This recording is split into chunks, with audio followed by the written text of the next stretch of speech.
Seb, great to see you again. Always a pleasure to be with you.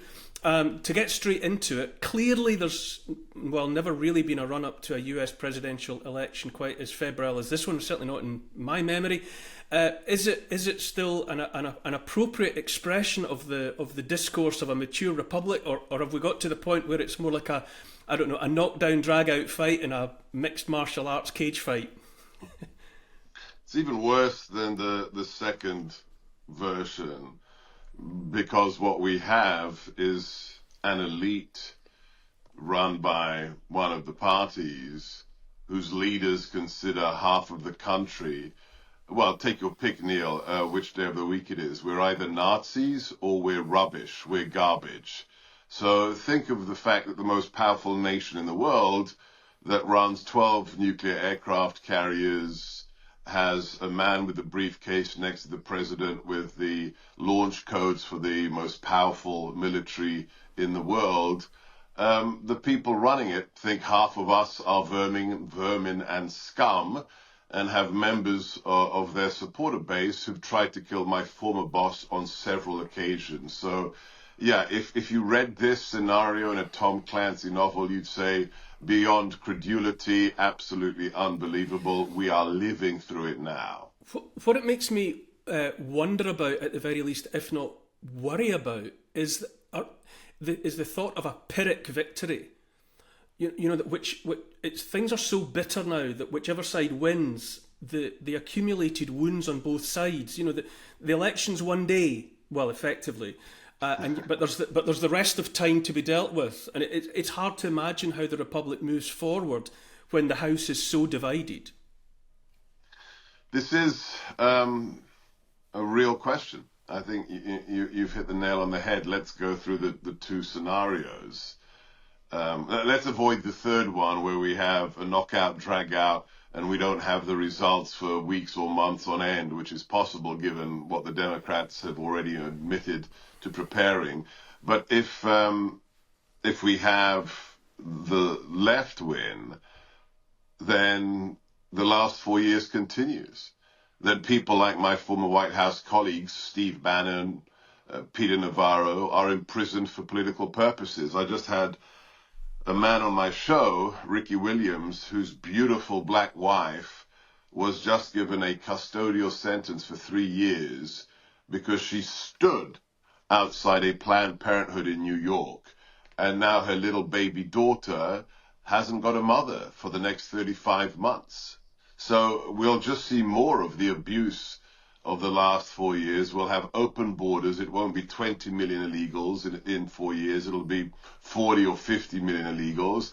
And also, without requisite leadership in the White House, we'll have more world wars around the world. I mean, people forget they labeled him a unstable warmonger.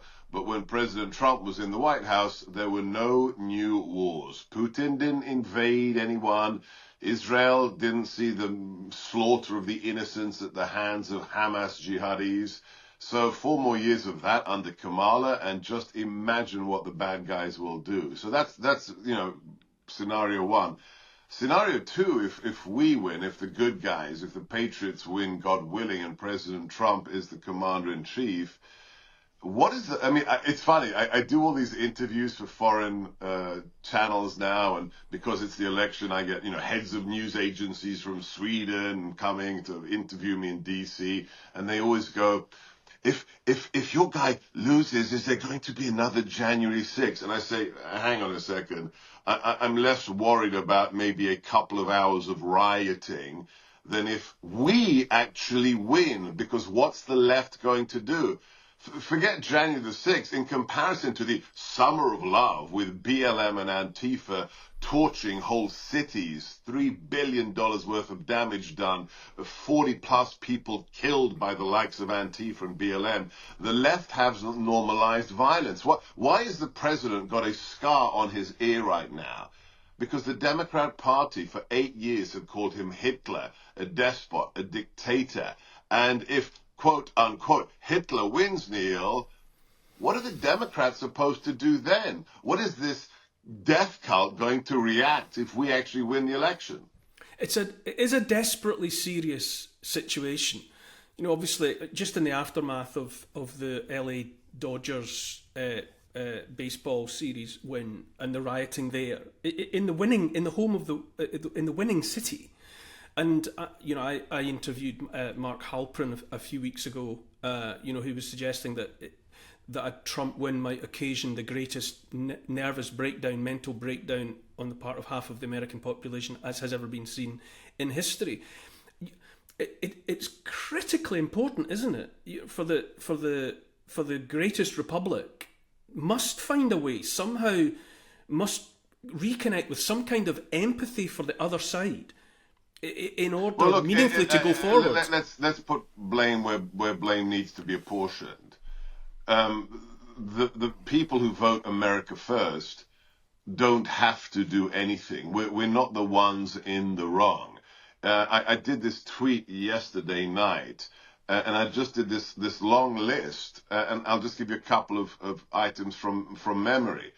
If you believe that America should actually have borders, you're garbage. If you believe that 12-year-old young girls shouldn't be raped and strangled to death by illegal immigrants, you're garbage. If you believe that men shouldn't be allowed to compete in women's sports and destroy the sports careers of actual women, you're garbage. If you believe that we shouldn't have endless wars, you're garbage. So we don't have to do anything. We just want to win and have a prosperous and safe country. The other side has to, I think, Mark may be right. They need to have a psychotic break. They need to have, this come to Jesus moment where they say, you know what? Letting 20 million illegals into America to rape and murder beautiful young nurses in Atlanta like Laken Riley, that might be a bad thing. Making sure that we spend another $100 billion in Ukraine to fund an endless war, maybe that's a bad thing. So, Seb, can I just jump in? It's not about empathy. It's about one side breaking out of their freaking cult. Can I just to jump in though? Clearly, that you're enunciating the rhetoric. On the left, amongst the people of the left, amongst the notionally supporters of the Democratic Party, is this kind of talk of Nazis and garbage and all of the rest of it, is it moving the needle for those people away from the elite politicians who are spouting all of this stuff? Is it working on the people who are, after all, approximately 50% of the population?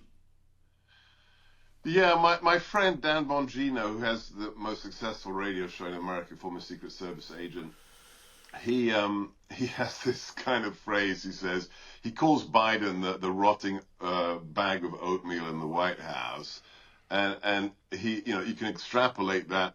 I mean, who votes for Joe Biden?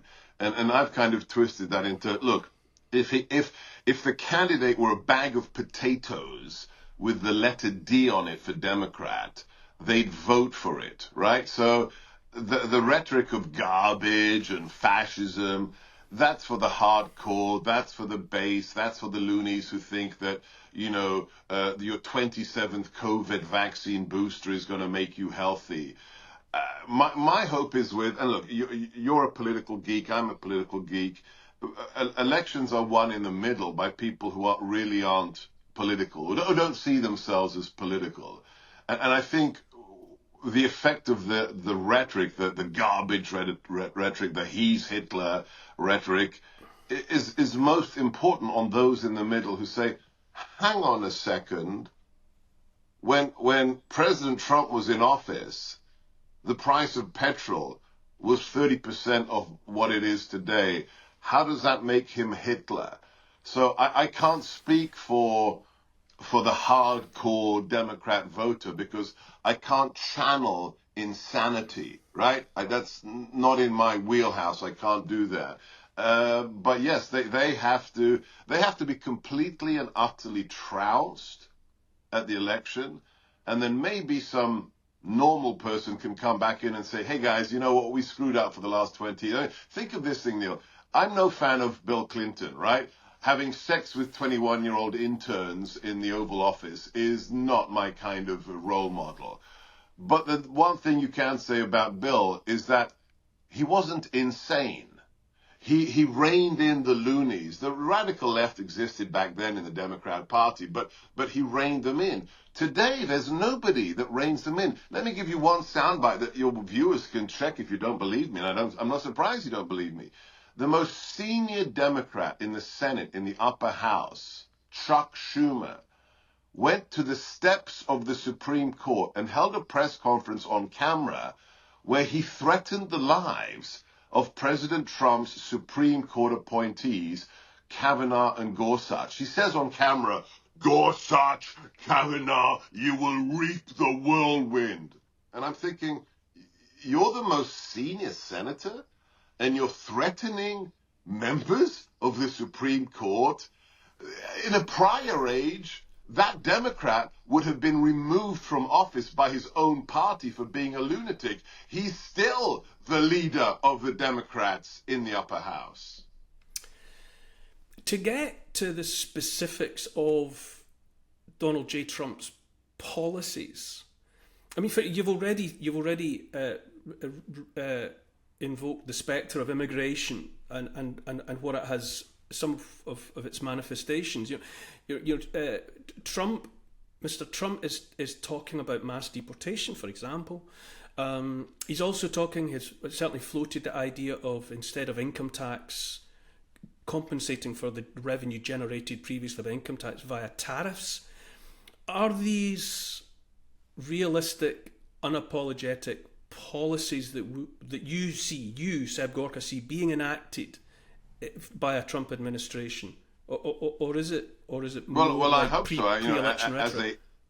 As a legal immigrant to the United States, it is an affront to me and everyone who got in line and waited, paid their money, took a test, took an oath to the Constitution, that people are being let in their millions who we know nothing about, and their first act in America is to break the law and be felons by coming here illegally. So Vivek Ramaswamy has said the same thing. Vivek's parents are legal immigrants, and he says, yeah, my parents agree. If you came here illegally, you can't stay here. You've broken the law every day you're in America, and you've broken the law with the first act you take. With regards to income tax, yeah, sure, why not? I mean, when income tax was created in the 1920s, it was brought in as a temporary measure. I mean, think about it. The legislation for income tax in America was a temporary stopgap. It is now 2024. But look, I think we're getting lost in the weeds here. I really don't care for questions of what legislative goal can be achieved in a presidential term by a man who only has 4 years because he can only serve one more term. We have a much bigger problem. When I joined the administration, when I was first in the White House, I refused to use the phrase deep state. I thought it was a little bit crazy, a little bit tinfoil hatty. Within a matter of weeks, as deputy of the president, I saw the deep state. I can give you legion, pieces of evidence, but let's just talk about one that, isn't classified and everybody knows. The leader of the opposition, whose home is protected by the Secret Service, who received 73 million votes in the last election, more than any other incumbent president, had his home raided by the FBI at gunpoint on a trumped-up classified documents charge that was later dismissed by a judge who actually believes in the Constitution. I want to know how we fix that. I want to know how we fix the fact that a 72-year-old grandmother was recently given a custodial sentence by a federal judge because she prayed inside Congress on January the 6th. She didn't kill anybody. She didn't steal anything. She walked into Congress for 4 minutes and said a prayer for our nation. She got a custodial prison sentence. I want to know how we fix that. You know me. My story is, one I've shared many times. My father escaped a communist prison after receiving a life sentence when he was betrayed by Kim Philby. At the age of 20, he was tortured and given a life sentence and liberated by the revolutionaries of 1956. That's my story, and it informs who I am. But never did I think in my life we would have political prisoners, not in Venezuela or North Korea, but in America. Just miles from where I'm sitting, Neil, there are people in a gulag, January the 6th defendants, who did nothing wrong and are given multi-year custodial sentences for quote-unquote trespassing. That's what's going to be hard to fix. How does America fix this? How is this fixed? I mean, as you say that you don't want to get into the long grass of the minutiae of policies related to income tax and immigration and so on, and you point out rightly that there's only 4 years in a term and there's limits to what one man can do. But what you are requiring to be sorted is, I would suggest, the much bigger problem anyway. How do you get to the point where you move beyond where we are, which is that America on the world stage is increasingly looking like a crazy place? One way and one way only. And it goes to the lessons of Nuremberg and the lessons of South Africa, truth and reconciliation, that goes to the lustration policies of the Baltic states and Poland after the fall of communism. So we have to demonstrate with some very high-profile cases that we have put the blindfold back on Lady Justice. Lady Justice has no blindfold. And if you're the wrong political party, if you have the wrong last name, you can end up in prison for years. If you have the right last name, like Hunter Biden, you can commit multiple felonies on video and smile about it and joke about it and get book deals. So this is the only way to fix it. Those who trampled on the civil rights of innocent Americans, like my colleague Steve Bannon, like that 73-year-old grandmother, these individuals have to be put in the dock in front of a jury of their peers with an impartial judge, and they have to face the consequences of their crimes. Though we just think about this. We've just had a whistleblower in Congress from the FBI tell us that it wasn't just the fake Christopher Steele Russia dossier and the Mueller investigation. We have the then director of the FBI, James Comey, deploy women as honeypots into the Trump campaign to try and inveigle themselves into a position where they could blackmail members of the Trump campaign back in 2015. This isn't Venezuela. This isn't some tin-pot dictatorship in Latin America. Jim Comey, James Brennan, the director of the CIA, all of these people who abuse the incredible powers they have must be seen to face justice. Otherwise, average Americans will have no faith that the Republic exists in a way where all men are equal before the law. What President Trump says again and again and again is so true. It's not about me. It's about you. I'm just in their way. We have to demonstrate to Americans that Lady Justice does wear a blindfold, with some high-profile cases where the most egregious criminals pay a penalty.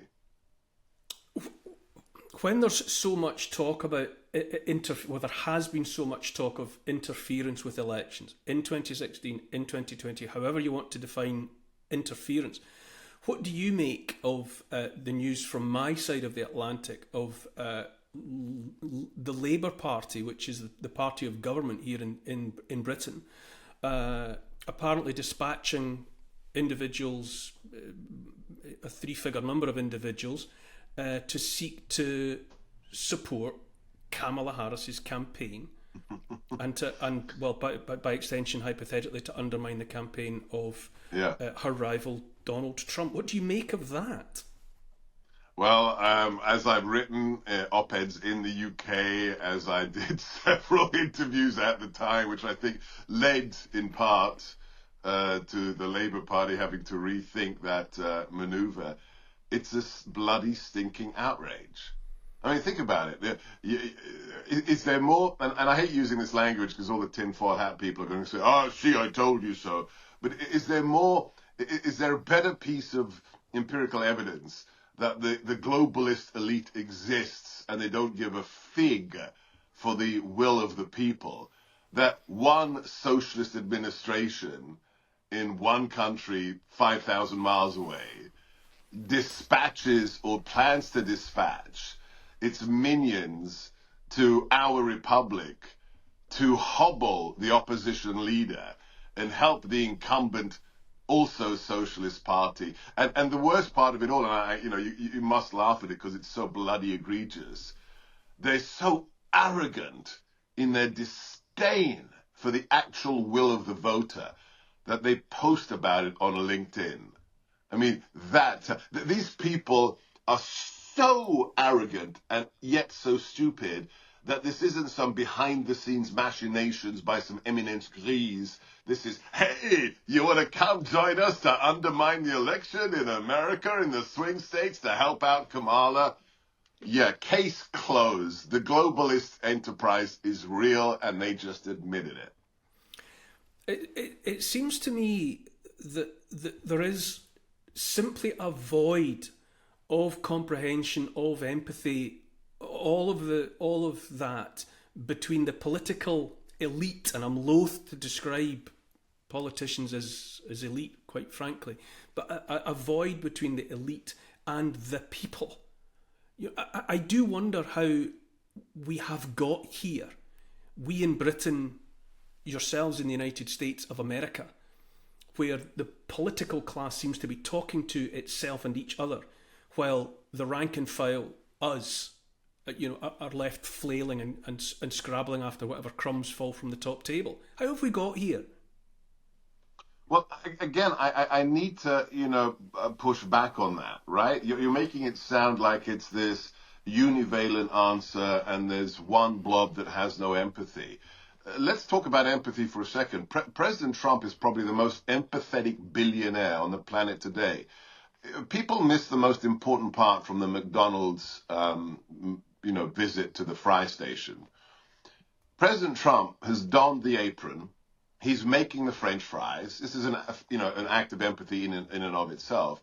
And then he's handing out the orders at the drive-through window.